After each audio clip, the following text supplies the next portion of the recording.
game begins with a preliminary bombardment by the Japanese.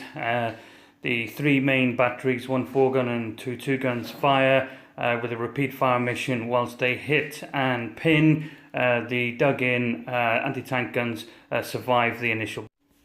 Round one sees the Japanese take the initiative and push forward on all fronts, hoping to pressure the Russians. You can see here armour supported by infantry and the horse guns moving up onto the high ground to get to a better firing position. The Soviet heavy battery returns the pleasure on the Japanese. However, conscript guns, extremely hard to hit, rolled in second time, so sixes, so no effect on the two infantry platoons or the lead armoured squadron as the Japanese continue to push forward, and we move now into round two. So after some 3 rounds of an artillery duel, first blood goes to the Russians, knocking out a Type 89 from one of their artillery salvos.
As we enter now turn 5, heavy Japanese artillery fire has effectively broken the anti-tank battery, and they are now fleeing off the table, leaving a gaping hole in the Soviet centre. However, as the Japanese start to push forward, they come under withering both indirect and direct fire, primarily from the Maxim HMG platoon. Some 8 HMGs open up on one of the Japanese platoons, scoring some 22 hits. Even after some valiant saves, the Japanese have lost all but one of their infantry blocks, leaving only the light mortars and the platoon commander. Miraculously, they pass the morale test, but it doesn't bode well for the Japanese infantry. Further on the right flank, the pioneers start to break through and into the barbed wire, clearing a route for the armour. We rejoin the game as the Japanese infantry and armour start to push through onto the gun positions.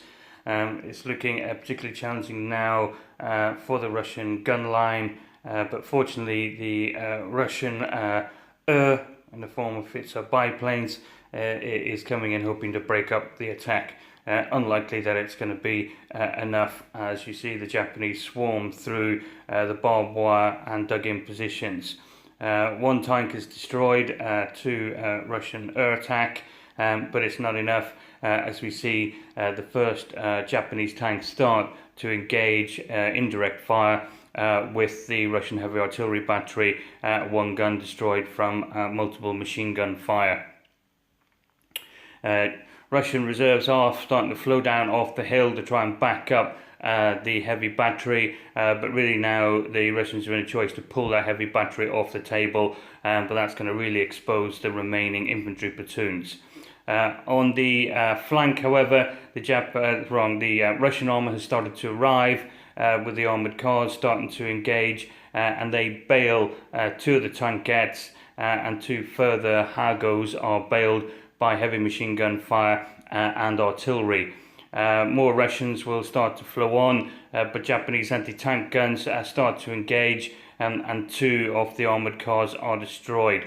So all to play for on the far flank.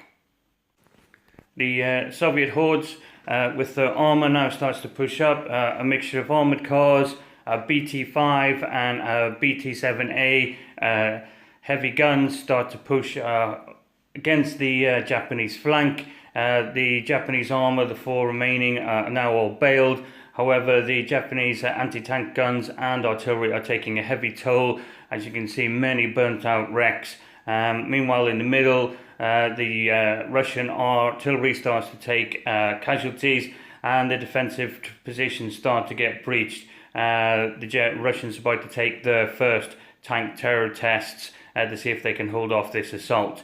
On the far flank, kamikaze banzai attack into the final Russian platoon. This will be interesting, because if this turns the flank, the only thing holding up the Japanese advance is the heavy Maxim HMG platoon in the centre.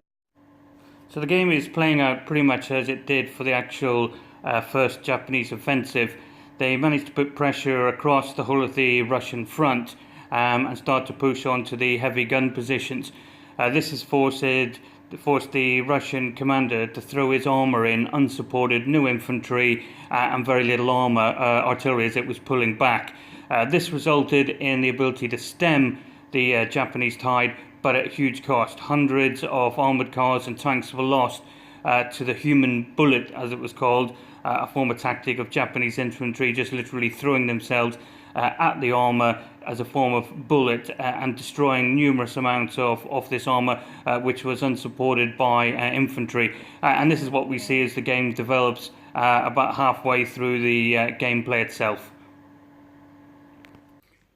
So as mentioned, the Russians try to outflank the Japanese, however they run into another human bullet, and that effectively smashes and stops the armoured assault. Japanese supported by 37mm anti-tank battery, 70mm battalion support guns in direct fire, and 75mm medium artillery, again firing in direct support. Effectively, having broken into the armour, which is unsupported as mentioned, about a third are destroyed, about 20% are bailed, and this forces a morale test, breaking the Russian armour. However, it did have the effect that it was meant to do. It's taken pressure off the centre, allowing the Russian guns' heavy battery to withdraw, and they fall back in an orderly fashion.